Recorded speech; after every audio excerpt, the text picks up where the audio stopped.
Get ready with me while I talk about our next steps in our fertility journey. We have been trying to conceive for around 9 years now. We've done tons of medicated cycles and 2 IUIs, and now we're moving on to IVF in 2025, hopefully. I say hopefully because the last year and a half has not gone the way we thought it would. In August 2023, we started our break from the IUI cycles and medicated cycles. We had only planned to take right about a month off, but when I still wasn't feeling right, I went and got blood work, and that blood work came back a little funky. So I had to get my body in order and get my blood work back to correct again. And that led us to August of 2024. Made a consultation appointment, got canceled in September, rescheduled for October. We finally had that appointment in October 2024. So I had been in contact with this fertility clinic since August of 2024 when I set up our first consultation appointment. Now, when I sent over all of my files from the last fertility clinic and previous OBs, they were like, wow, we really want to just start over with you, but we're going to go over all of this in the consultation. I was so excited to be able to start over because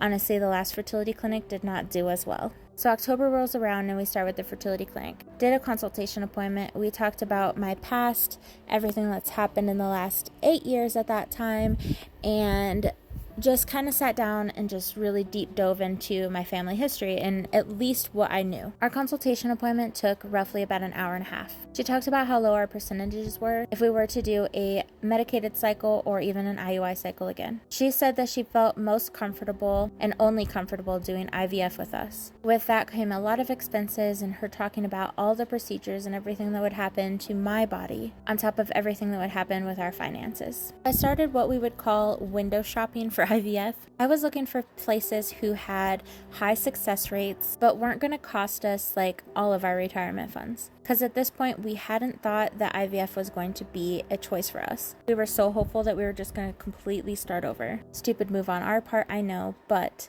we were just hopeful that we would never have to do IVF.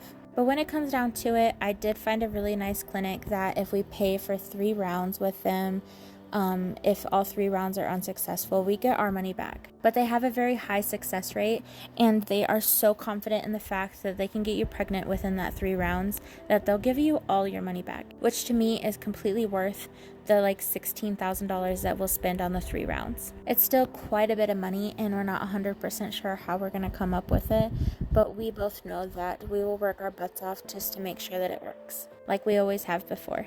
I know it sounds crazy, and I know a lot of people do not agree with doing IVF, but this is the only chance that we have to make a biological child, and we will do anything to be able to do that.